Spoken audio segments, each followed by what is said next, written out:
ఈ దేశంలో అధికారంలోకి తేవాలన్న ఆలోచనతో శ్రీ రాహుల్ గాంధీ గారిని ఈ దేశ ప్రధానమంత్రిని చేయాలన్న ఆలోచనతో ఈరోజు మీరందరూ రావడం సంతోషం.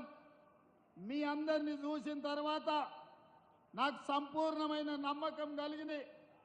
భారతదేశంలోనే మొదటి ఎన్నికలలో అత్యధిక మెజారిటీ రావి నారాయణ రెడ్డి గారికి వచ్చింది. ఆనాడు పండిత్ జవహర్లాల్ నెహ్రూ గారి కంటే కూడా ఆనాడు రావి నారాయణ రెడ్డి గారికి ఈ నల్లగొండ గడ్డ నుంచి, ఈ వరంగల్ ప్రాంతం నుంచి, తెలంగాణ రాష్ట్రం నుంచి వారిని ఎన్నుకోవడం జరిగింది.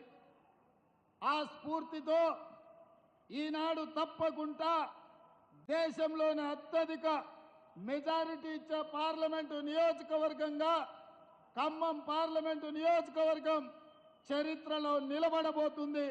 మా ఖమ్మం సోదరులందరికీ కూడా మనస్ఫూర్తిగా నేను ధన్యవాదాలు, కృతజ్ఞతలు తెలియజేస్తున్నా. మిత్రులారా, ఖమ్మం జిల్లాకు ఒక గొప్ప చరిత్ర ఉన్నది, ఒక గొప్ప పోరాట పటిమ ఉన్నది. ఏ చైతన్యమైనా, ఏ రైతు కూలీ సమస్యల మీద పోరాటమైనా, రైతుల హక్కుల మీద, కార్మికుల హక్కుల మీద ప్రపంచానికే ముందు నిలబడి ఈ ఖమ్మం జిల్లానే కొట్లాడుతుంది. ఆనాడు 69 తెలంగాణ ఉద్యమం ఈ ఖమ్మం పాల్వంచ నుంచే మొదలై ఆనాడు మీ బిడ్డ రవీంద్రనాథ్ అనే వ్యక్తి మొట్టమొదట తెలంగాణ ఉద్యమం కోసం పునాదులేసి జై తెలంగాణ నినాదాన్ని ఈ ప్రపంచానికి వినిపించిన ప్రాంతం పాల్వంచ ఖమ్మం జిల్లా. ఈనాడు మీరిచ్చిన స్ఫూర్తి, మీరు చేసిన పోరాటం ఇవాళ తెలంగాణ రాష్ట్రం ఏర్పడ్డది. ఏర్పడ్డ తెలంగాణ రాష్ట్రంలో నేను నిశితంగా గమనిస్తున్న ఖమ్మం జిల్లాను 2014, 2018, 2023 మూడు ఎన్నికల్ని నిశితంగా గమనిస్తే ఈ ప్రాంత ప్రజలు ఎంత చైతన్యవంతులో, ఎంత విలక్షణమైన తీర్పిస్తారో, ఒక మనిషిని దుర్మార్గుడు, దుష్ట ఆలోచన ఉన్నవాడని అందరికంటే ముందు ఎట్లా పసిగడతారో మిమ్మల్ని చూసి నేర్చుకోవాల్సిన అవసరం ఉన్నది.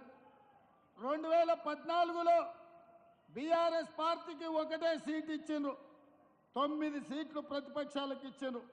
2018లో బీఆర్ఎస్కు ఒకే ఒక సీట్ ఇచ్చిండ్రు.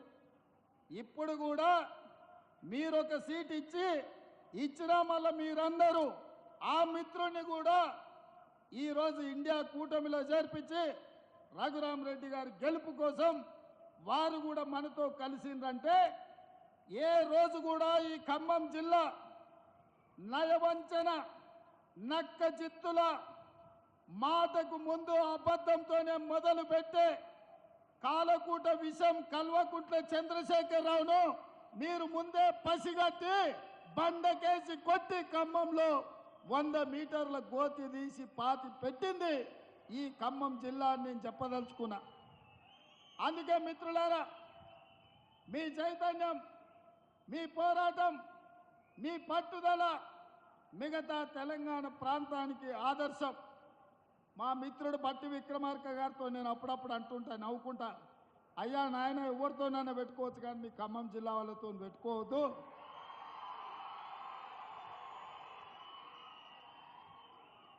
ఎందుకంటే ఎంత దూరమైనా మీరు అనుకున్న దానికోసం కొట్లాడతారు. అందుకే నేను ఎప్పుడు కూడా ఖమ్మం జిల్లా రాజకీయాలలో ఎక్కువ తల దూర్చకుండా దగ్గరగా ఉన్నట్టే ఉండి దూరంగా ఉండి నమస్కారం పెడుతుంటాను.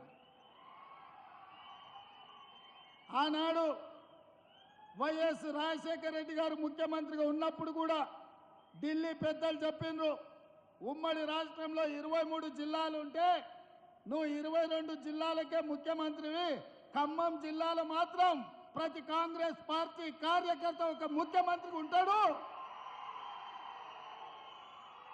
వాళ్ళ సమస్యల మీద వాళ్ళే కొట్లాడుకుంటారు, వాళ్ళకు వాళ్ళే నాయకత్వం వహించుకుంటారు, వాళ్ళకు వాళ్ళే పార్టీని గెలిపించుకుంటారు. మనం వాళ్ళకు సహకరించాలి తప్ప మనం వాళ్ళ విషయంలో ఎక్కువ కలగజేసుకోవద్దని ఆనాడు వైఎస్ రాజశేఖర రెడ్డి గారికి చెప్పింది ఈనాటికి నాకు గుర్తుంది. ఎందుకంటే నేను ఒకసారి కాంగ్రెస్లో చేరిన తర్వాత ఢిల్లీలో పెద్దల్ని అహ్మద్ పటేల్ గారిని కలవడానికి పోయినప్పుడు నాకు ఈ విషయాన్ని గుర్తు చేసింది. అందుకే మిత్రులారా, ఈ ఖమ్మం జిల్లా చైతన్యవంతమైన జిల్లా.